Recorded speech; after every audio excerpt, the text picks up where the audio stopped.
Hello, fellas. Don't tell anybody that I got a YouTube channel. It's a high secret and no one should know about it.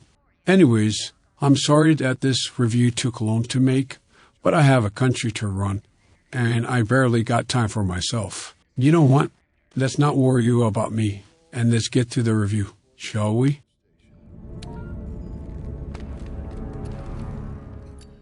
On December 1st, 2022, Striking Distance Studios, who were found by some of the developers behind Dead Space, released their highly anticipated game, The Callisto Protocol. Looking at the trailers of the game before their release, you couldn't help but get really hyped for it. And in this review, we are going to see if The Callisto Protocol did live up to the expectations. So, shall we find out?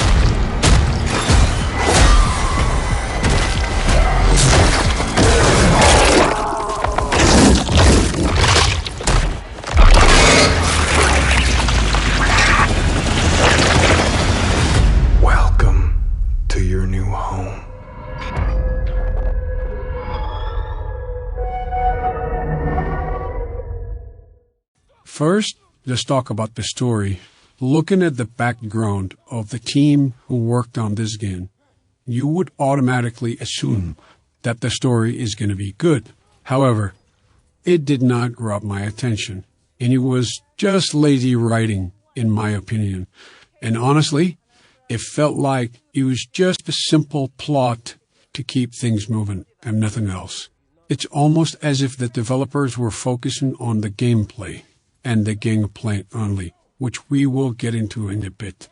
However, and despite the simplicity of the story, I have to give credit to the cast behind this game, most notably Josh Duhamel, who's known as Pierce from Call of Duty World War II, and Sam Witwer, who's known as Deacon St. John's from Days Gone, as they did an amazing job playing their roles in this somewhat of a short campaign.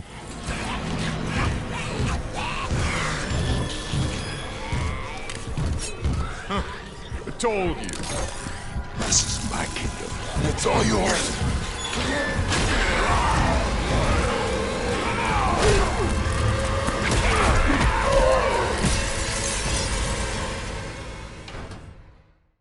Moving on to the gameplay.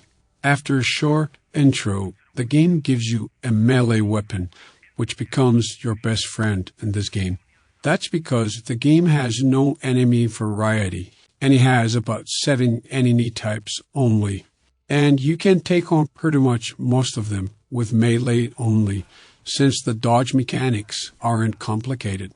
But I gotta say, the dodging felt somewhat annoying, especially against bosses, because it consists of moving your left analog stick left or right, and that analog stick happened to be the same one you use to move your character.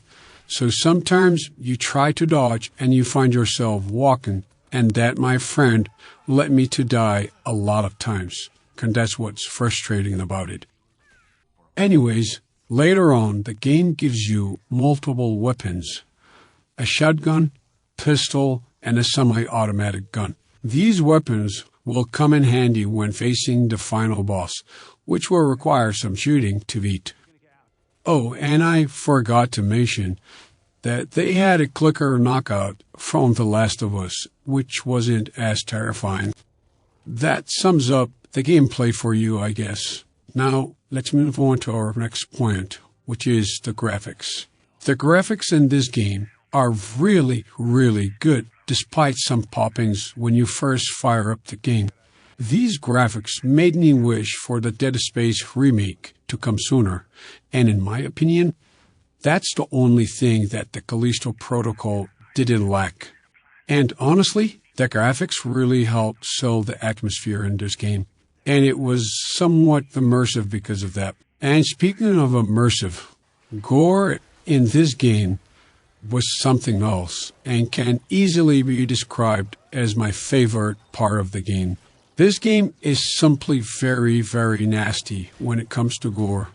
It throws at you a lot of different death animations, like head explosions, arms get ripped off, Eyes get popped out, skull get crashed and smashed, body ripped in half.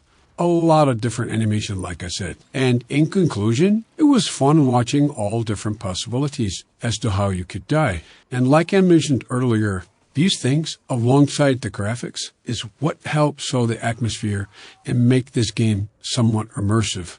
You know what's not immersive, though? The performance.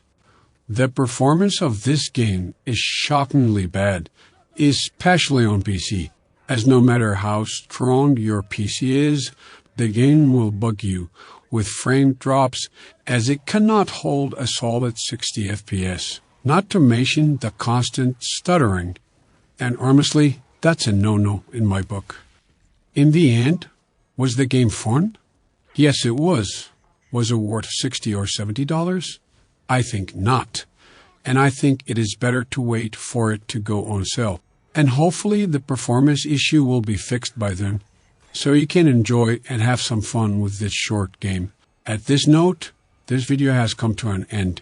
But before I go, let me know your thoughts in the comments section. Do you agree with me?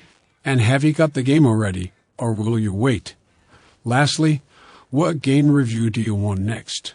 And don't forget to like and subscribe, as it helps us a lot. The President, at your service.